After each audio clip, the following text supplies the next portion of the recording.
guys, it's just Anna and welcome to Book Talk.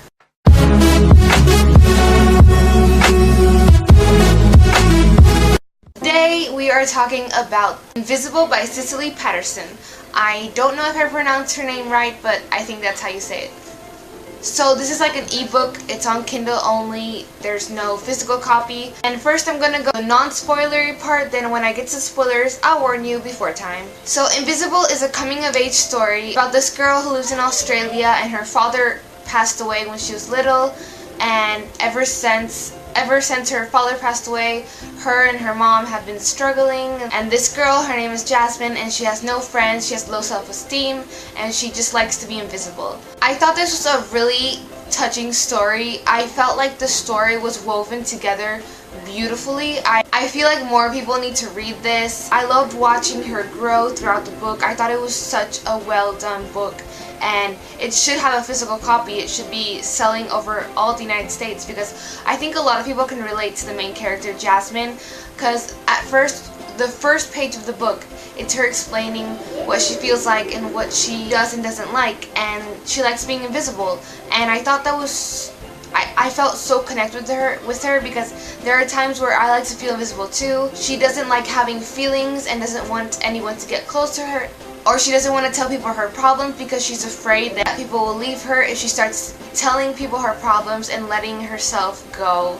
So I felt really connected with her because there are times where I feel like that too. I'm a very not social person, and I love how the main character has a disability. She is hearing impaired, so she wears a hearing aid to be able to hear, and she uses sign language to communicate, and she just turns the hearing aid off every time she wants to be invisible or doesn't want to connect with people. And I found that really interesting. I've never read about a character with a disability, that kind of disability, where she uses sign language and she has a hearing aid. It's very interesting to read about, and the setting is in Australia, which I've never read about a book that sets place in Australia, which is very interesting as well. And as I said, the whole book was woven together beautifully, and it touches very deep subjects. So if you haven't read it, I really recommend you picking it up. Now I'm going to go into the spoilery part. So if you haven't read this book, I recommend you leaving if you don't want to be spoiled. So goodbye, goodbye. I thought the whole plot was really good. I loved how I watched her from the beginning, where she is invisible, and how throughout the story we got to see her change and actually see how she feels and overcome these fears and overcome these problems and changes throughout the book.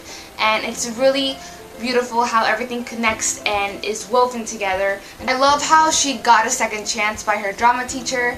I thought that was a really good touch, because the drama teacher shares the story with her that when she was young, she had been given a second chance, and that really changed her life. And I thought that was so cool to see that, because teachers sometimes are like, oh no, you have to be perfect, but people make mistakes, and the teacher was open enough. She expressed her problems and she expressed her mistakes so other people can learn from her mistakes, and I really like that about her. Her teacher starts telling her to write down in a journal her feelings and what she feels every day and what she's going through.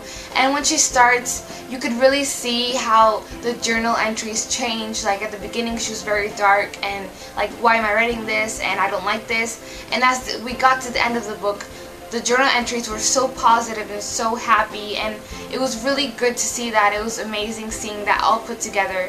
And the touch of romance this book had was so adorable. She had this little love interest. She had a crush on this guy, and the guy had a crush on her, but he didn't know how to speak to her, and it was just so adorable and cute seeing that together, and how he just invited her to come hang out at the lunch table with them, and that was just so adorable. I love seeing her make this new friend. She made this best friend. I love that bond that they had, because they weren't so open with each other, but they told each other the exact amount of things that they should have.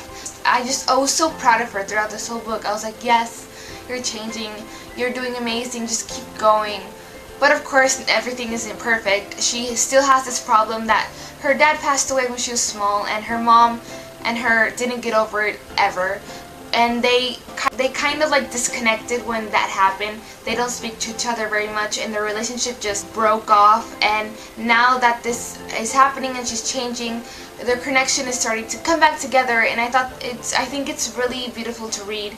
about a mother being able to connect with her child again. It's so heart-wrenching. It's so amazing to see that. I felt it wasn't only good for Jasmine, but it was awesome for the mom as well. And I was so proud of her. I really enjoyed how she was inspired by the book The Secret Garden, and because she had to do this play where the play was about the secret garden, the book, and she read it and she was really inspired by it because she felt like the main character. And I think we can all relate to that, us readers, that when we read something and we can relate to the main character, we feel even more. The story is calling out to us, and that's what she felt.